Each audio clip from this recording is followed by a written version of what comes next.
नमस्कार, स्वागत है आपका खबरों का पंचनामा में। मैं हूं आपके साथ खुशबू। हम लेकर आए हैं देश और दुनिया की 5 बड़ी खबरें, जिस पर चर्चा के लिए हमारे साथ स्टूडियो में मौजूद हैं कैपिटल टीवी के editor in chief doctor Manish Kumar. Doctor साहब, बहुत बहुत स्वागत है आपका। धन्यवाद। सबसे पहले नजर डालते हैं हेडलाइंस पर। ममता की हिंसात्मक नीतियों की वजह से बंगाल विभाजन की उठी मांग, बौखलाए कांग्रेस नेता अधीर रंजन चौधरी का आरोप, बीजेपी रच रही है बड़ी साजिश। महाराष्ट्र के अघाड़ी गैंग में पड़ी फूट, उद्धव ठाकरे ने शरद पवार की मौजूदगी में हुए निर्णय पर लगाई रोक, कांग्रेस ने फिर अलग चुनाव लड़ने का अलापा राह। धर्मांतरण रैकेट चलाने वाले मौलाना की अरबों की संपत्ति का खुलासा, एटीएस कर रही विदेशी फंडिंग और आईएसआई कनेक्शन की जांच।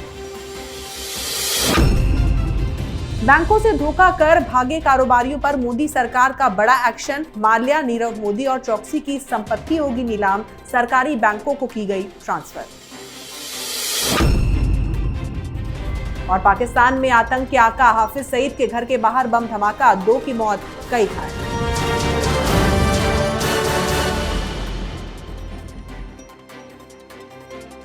पहली खबर बंगाल पर। ममता की दबंगई और हिंदुओं पर अत्याचार के बीच अब बंगाल के विभाजन की मांग भी तेजी से उठने लगी है। उत्तर बंगाल और दक्षिण बंगाल के बीजेपी सांसद लगातार राज्य को 2 हिस्सों में बांटने की मांग कर रहे हैं, लेकिन केंद्र सरकार की तरफ से इस पर कोई सहमति नहीं है। वहीं बीजेपी की इस मांग से कांग्रेस की धड़कनें बढ़ गई हैं। कांग्रेस नेता अधीर रंजन चौधरी ने बीजेपी पर राज्य के विभाजन की साजिश रचने का आरोप लगाया और दावा किया कि ये राष्ट्रीय स्वयंसेवक संघ की बड़ी योजना का हिस्सा है। डॉक्टर साहब, क्यों बंगाल के बंटवारे की इस तरह की बातें हो रही हैं, और अगर हो भी रही हैं तो कांग्रेस को इससे इतना ज्यादा डर क्यों लग रहा है? देखिए, बंगाल के बंटवारे की बात कोई नई नहीं है, और अगर आप इसके इतिहास के पन्नों को अगर आप पलटेंगे तो गोरखालैंड के बारे में तो लोग पहले से ही मांग कर रहे हैं।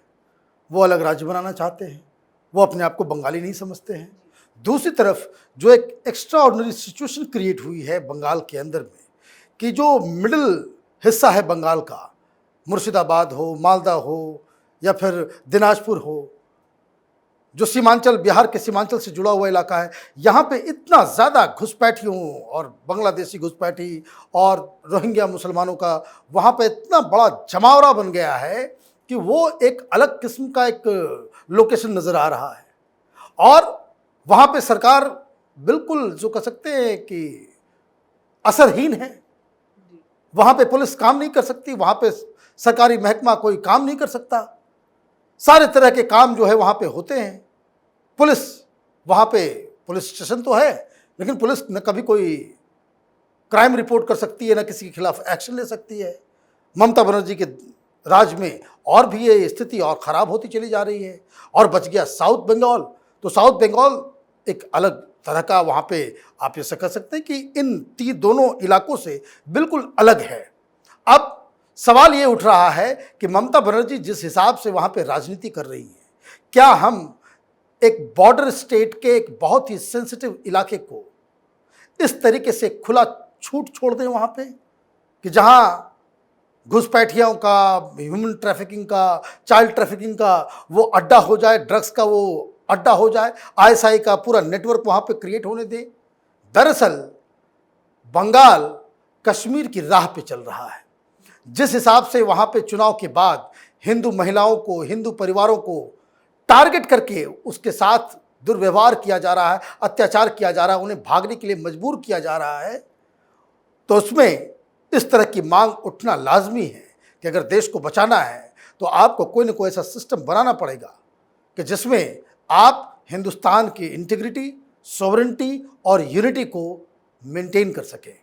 जी, तो ये बात तो हम पहले से कहते आ रहे हैं कि बंगाल अब धीरे धीरे कश्मीर बनने की कगार पर आता जा रहा है, लेकिन चिंता तो इस बात की है कि कहीं ममता बनर्जी ऐसी हरकतें करते करते महबूबा मुफ्ती ना बन जाए। अब खबर महाराष्ट्र के सियासी संग्राम पर। महाराष्ट्र के अघाड़ी गैंग में फूट खुलकर सामने आने लगी है, क्योंकि उद्धव ठाकरे ने शरद पवार की मौजूदगी में हुए 100 फ्लैट्स टाटा कैंसर हॉस्पिटल को देने के एक निर्णय पर स्टे लगा दिया और गृह विभाग के मुख्य सचिव से इस बारे में रिपोर्ट मांगी गई है। दूसरी तरफ कांग्रेस प्रदेश अध्यक्ष नाना पटोले ने फिर सभी चुनाव अघाड़ी से बाहर जाकर अपने दम पर लड़ने का राग अलापा है, जिससे कांग्रेस, एनसीपी और शिवसेना के बीच मतभेद खुलकर सामने आ गए हैं। डॉक्टर साहब, ये जो तीनों पार्टियां हैं उसमें जो मतभेद हैं वो खुलकर सामने आ गए हैं। क्या उद्धव ठाकरे की कुर्सी अब खतरे में है?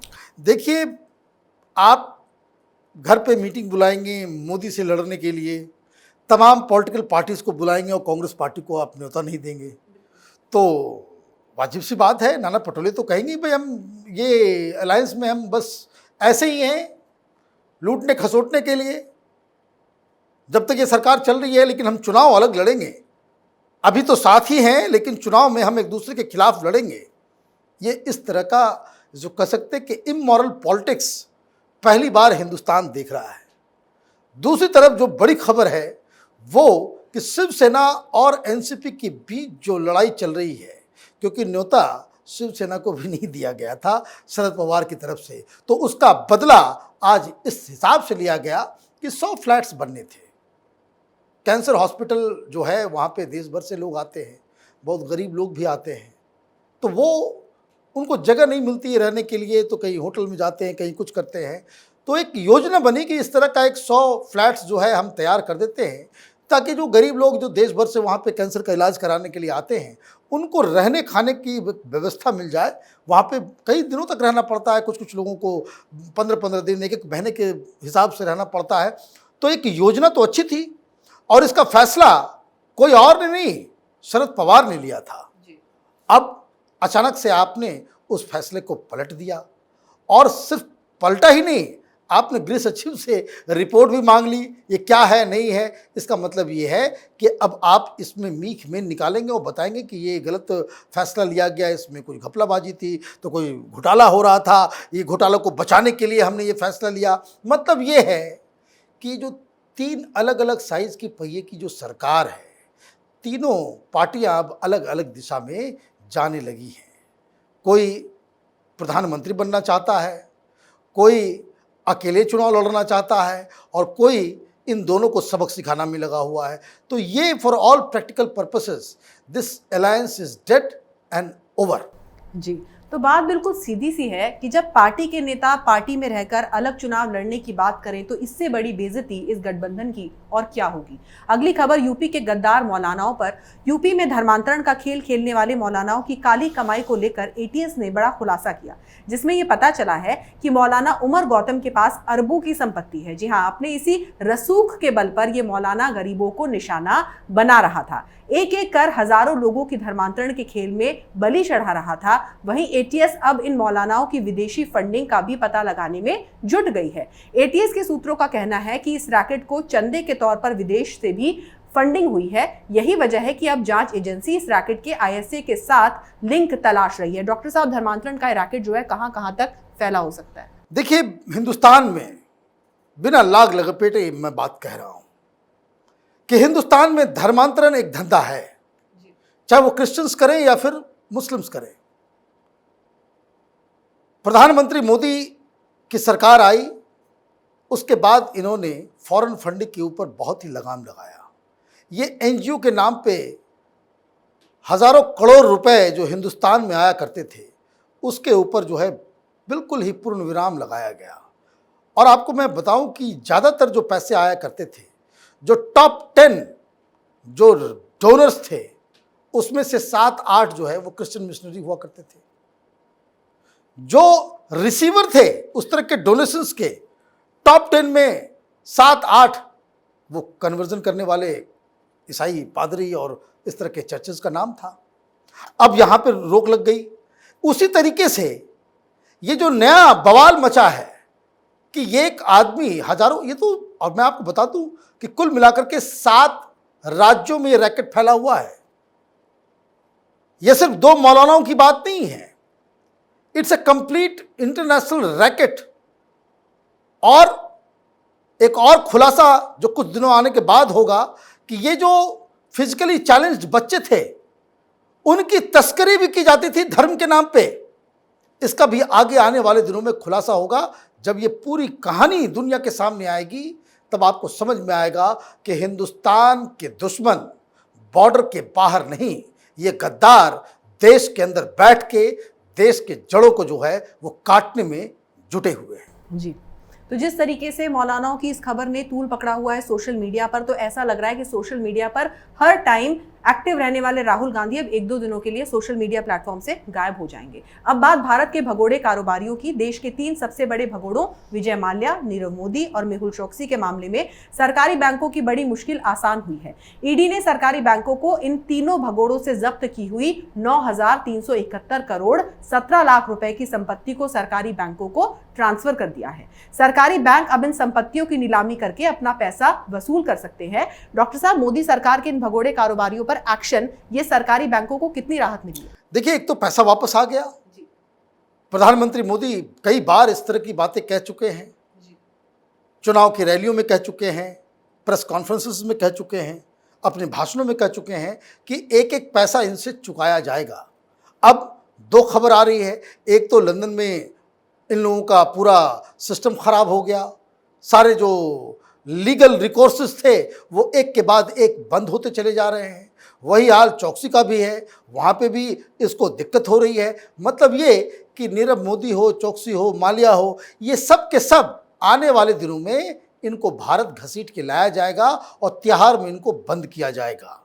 और ये इसलिए भी ज़रूरी है क्योंकि ये भारतीय जनता पार्टी, प्रधानमंत्री मोदी का वादा था कि इस तरह के जो पैसे को लुटेरे जो हैं, जो बिजनेस के नाम पे बैंकों को लूटते रहे हैं, ये जो घोटालेबाज हैं, इनको ये लोग सज़ा दिलाएंगे, इनको इनके खिलाफ जो है कार्रवाई की जाएगी।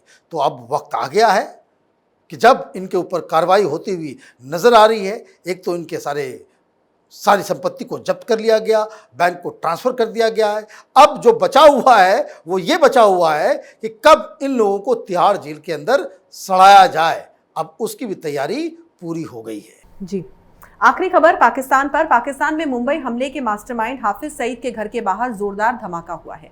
इस धमाके में 2 से ज्यादा लोगों की मौत हुई है, तो वहीं 15 से ज्यादा लोगों के घायल होने की खबर है। ये धमाका इतना तेज था कि आसपास कई घरों में खिड़कियों के कांच और दीवारें टूट गई, लेकिन ये हमला किसने और क्यों किया, इसे लेकर अभी तक कोई जानकारी सामने नहीं आई है। डॉक्टर साहब, पहले जनरल बाजवा को मारने की साजिश और अब इस तरह का आतंकी हमला। देखिए, पाकिस्तान में कुछ नया हो रहा है। एक और घटना हुई है आज आर्मी हेडक्वार्टर प्रधानमंत्री इमरान खान पहुंचे हैं। ये मीटिंग्स पे मीटिंग्स हो रही हैं और इस तरह की खबरें आ रही हैं कि बाजवा के ऊपर जो है जानलेवा हमला करने की, मारने की साजिश रची जा रही थी जब वो पीओके के अंदर जाएंगे। अब ये भी मालूम चल रहा है कि ये जो साजिश रचने वाले कोई और नहीं थे, ये बाजवा के जूनियर ऑफिसर्स थे और बाजवा के दोस्त थे। इन लोगों ने उसको मारने की पूरी तैयारी कर ली थी कि जैसे ही वो जहाँ पे सारे हथियार रखे हुए हैं हिंदुस्तान से लड़ने के लिए, उनका इंस्पेक्शन करने के लिए पहुँचेंगे, तो उनके चारों तरफ से उनके ऊपर हमला होगा। उनके जो सिक्योरिटी गार्ड्स हों या फिर बाजवा हों, सबको जो है वहीं पे ख़त्म कर दिया जाएगा। अब इतनी बड़ी साजिश रची जा रही है। फिर ये जो आतंकियों का जो सरदार है, जिसे पाकिस्तान की सरकार ट्रेनें मुहैया कराती है उनकी रैली करवाने के लिए, वो उसके घर के बाहर इस तरह का विस्फोट हो रहा है। मतलब ये आईएसआई के प्लानिंग के बिना ये सारी चीज़ें, इसमें कोई भी चीज़ें नहीं हो सकती। और ये जो सीक्रेट मीटिंग जो इमरान खान और बाजवा के बीच आर्मी हेडक्वार्टर में हो रही है, ये बता रहा है कि पाकिस्तान में कुछ खिचड़ी पक रही है। ऐसा लग रहा है कि अभी तक एक जो कह सकते हैं कि कठपुतली के जरिए आर्मी वहाँ पे शासन कर रही है, तो उस कठपुतली को शायद हटाने की तैयारी की जा रही है। और बाजवा को ऐसा लग रहा है कि ये टाइम आ गया है कि वो मुशर्रफ साहब की तरह जो है वो भी राष्ट्रपति अपने आप को बना ले। और वो ऐसा साफ साफ नज़र आ रहा है कि पाकिस्तान की जो हालात हैं और हिंदुस्तान के साथ और चीन के साथ, अमेरिका के साथ जो रिश्ते बनते चले जा रहे हैं, पाकिस्तान एक बहुत ही बड़ी मुश्किल में फंस गया है। और इससे निपटने का एक ही तरीका हो सकता है कि जब आप वहाँ पे पूरी तरीके से आर्मी वहाँ पे टेक ओवर कर ले। ये पाकिस्तान की सोच है। तो अब देखिए आगे इसमें क्या होता है। जी डॉक्टर साहब, बहुत बहुत शुक्रिया तमाम जानकारी के लिए। धन्यवाद। तो खबरों का पंचनामा में आज के लिए बस इतना ही। देश विदेश की बाकी खबरों के लिए आप देखते रहिए कैपिटल टीवी। हमें लाइक कीजिए, शेयर कीजिए और कैपिटल टीवी को सब्सक्राइब कीजिए। नमस्कार।